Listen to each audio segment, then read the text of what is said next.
Good morning student. Good morning students. आज हम 9वीं class में कृतिका भाग 2 में तीसरा पाठ पढ़ते हैं। तीसरा पाठ है रीढ़ की हड्डी।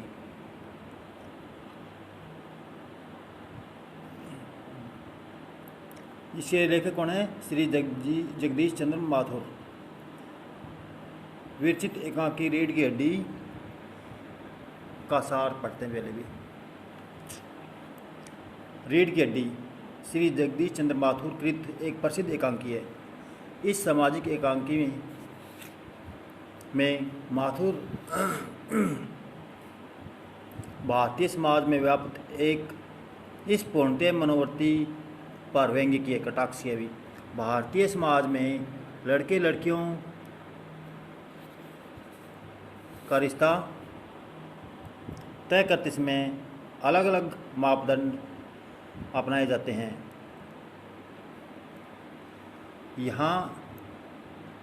जहाँ विवाह योग्य कन्या मेज कुर्सी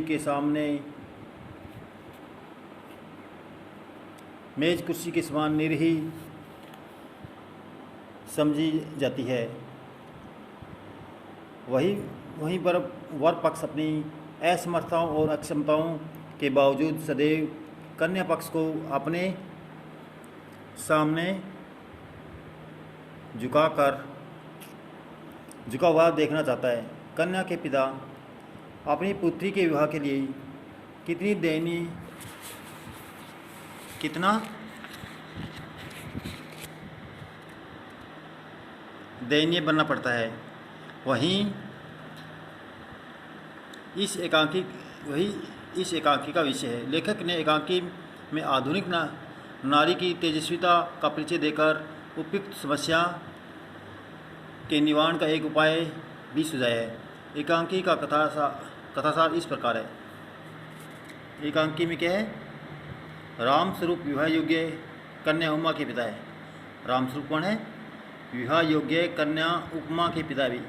वह काफ़ी समय से उसके विवाह के लिए प्रयासरत है।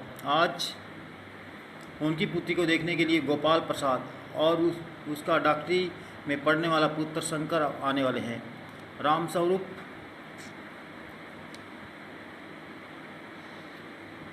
अपने नौकर के साथ अपने घर के सामान को ठीक से लगा रहे हैं। इस काम में उमा की माँ प्रेमा भी सहयोग दे रही है। बैठक की साफ सफाई और सजावट के बाद हारमोनियम और सितार का भी यथास्थान रख दिया गया है ताकि उमा मेहमानों को गाना इत्यादि सुना सके। उमा इस सब को उचित नहीं समझती, इसलिए वह दूसरे कमरे में मुंह फुलाए बैठी है। उमा की माँ प्रेमा को अपनी लड़की का मुंह फुलाना अच्छा नहीं लगता। वह लड़की की अधिक पढ़ाई को कोसने लगती है। वह अपने समय को अच्छा बताती है जब वो लड़कियां ज़्यादा पढ़ती नहीं थी। रामस्वरूप अपनी पत्नी को समझाते कि लड़के वालों के आगे लड़की की पढ़ाई की बात नहीं चलाना, क्योंकि उन्हें ज़्यादा पढ़ी लिखी लड़की पसंद नहीं है। वे हाई स्कूल पास लड़की चाहते हैं। रामस्वरूप ने लड़की वालों से यही कहा है कि उमा हाई स्कूल पास है। मेहमानों के आने से पूर्व सब तैयारियां कर ली जाती है। नाश्ता तैयार हो जाता है।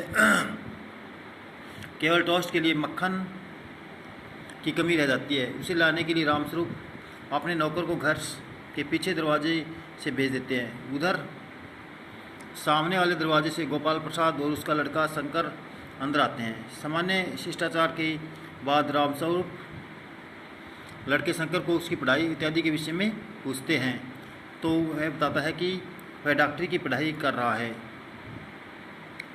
गोपाल प्रसाद अपने समय की तुलना वर्तमान समय से करते हुए अपने को अपने लड़के से श्रेष्ठ सिद्ध करने की कोशिश करते हैं। गोपाल प्रसाद बिजनेस यानी मूल विषय पर आने की बात करते हैं, तो रामस्वरूप उन्हें पहले नाश्ता करने को कहते हैं। नाश्ते के प्रबंध के लिए रामस्वरूप अंदर जाते हैं। गोपाल प्रसाद एकांत में अपने पुत्र से रामस्वरूप की हैसियत के विषय में बात करते हुए उसे अच्छा बताते हैं तथा उसे झुक कर बैठने की बजाय तन कर बैठने को कहते हैं। इसी बीच नाश्ता आ जाता है और वे नाश्ता करते हैं। नाश्ते मकान हैसियत से गोपाल प्रसाद प्रभावित हो उठते हैं और तथा चाहते हैं कि रिश्ता तय हो जाए। लड़की देखने से पहले वे अपनी सहमति का इशारा देते हैं। लड़की की शिक्षा का प्रश्न उठता है तो गोपाल प्रसाद कहते हैं कि लड़की गृहस्थी चलानी होती है, लड़कियों को गृहस्थी चलानी होती है, इसलिए उन्हें ज़्यादा पढ़ने की आवश्यकता नहीं होती। दूसरी ओर वे लड़कों की पढ़ाई को उनकी काबिलियत के लिए अत्यंत आवश्यक बताते हैं। रामस्वरूप भी उनकी हाँ में हाँ मिलाते हैं, लेकिन उनकी बातों का व्यंग्य होता है। नाश्ते के बाद उमा पान लेकर आती है। लड़की की आंखों पर चश्मा देखकर पिता और पुत्र दोनों चौंकते हैं। रामस्वरूप सफाई देते हैं कि आंखें दुखनी आ गई थी, इसलिए उमा चश्मा लगाती है। पढ़ाई लिखाई में उसका कोई संबंध नहीं है। शंका का समाधान हो जाने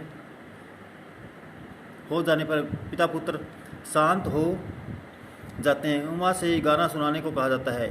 वह सितार पर मीरा का भजन सुनाती है।